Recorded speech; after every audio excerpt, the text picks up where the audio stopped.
have black mould on the walls. This is just one part of it I'm showing you. It's now been going on over 4 years. The mould and wet walls. Our ceiling has collapsed.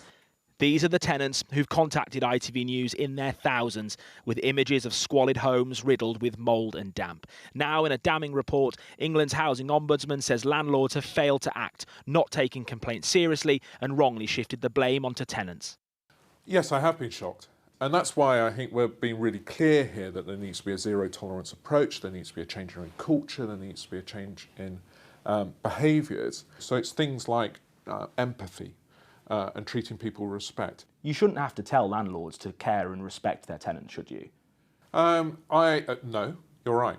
We have found, and you talk about it in your report, this blame culture, that tenants are told to open windows, to not dry their clothes inside, being blamed for problems that aren't their fault. Do you think in some ways tenants have been dehumanised by their landlord? They feel bluntly stigmatised. Often you will see a response which might focus in on the lifestyle issue when it may be nothing to do with the way the resident is living in that property.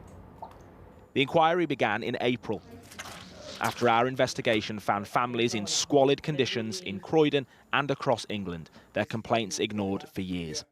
In its own investigation of 142 housing associations and councils, the Ombudsman found landlords lacked empathy and respect for tenants, automatically blaming them for damp and mould, and inaction, excessive delays and poor communication. Its 26 recommendations include improving complaint systems and more proactive property inspections. I feel like it's taken over my life. None of today's report is a shock to Shireen.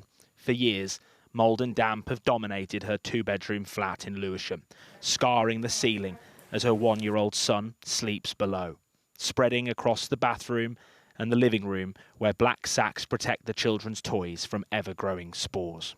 Everything just gets affected by the damp and the mould. You just see like green mould patches on your clothes and everything. The smell is just horrible. I'm tired. I'm really tired of this situation. Her housing association, Peabody, say overcrowding is to blame and have tried to work with Shireen to temporarily move her out to fix the problems. But she says in the past, workers have just washed it off and repainted and has lost faith in a permanent solution. After even, I guess, it happened like the first time, that's when I started to feel trapped, because it's like you're complaining over and over and over again and just falling on deaf ears. No one's doing anything about it properly. Have you ever complained to the Housing Ombudsman about this? No. Do you even know the Housing Ombudsman exists? No, I don't. Aren't you, as the Ombudsman, partly at fault for this? Because tenants are either not coming to you because they don't know you exist, or because they feel that you won't do anything about it. Over this year, we've seen a substantial increase in the number of complaints that we're receiving. I think where anyone goes to the media or court to try and get their problem resolved, there's been something's fundamentally gone wrong. But social housing tenants tell us they've long known something is fundamentally wrong. They're hoping the people paid to deal with it now do something about it.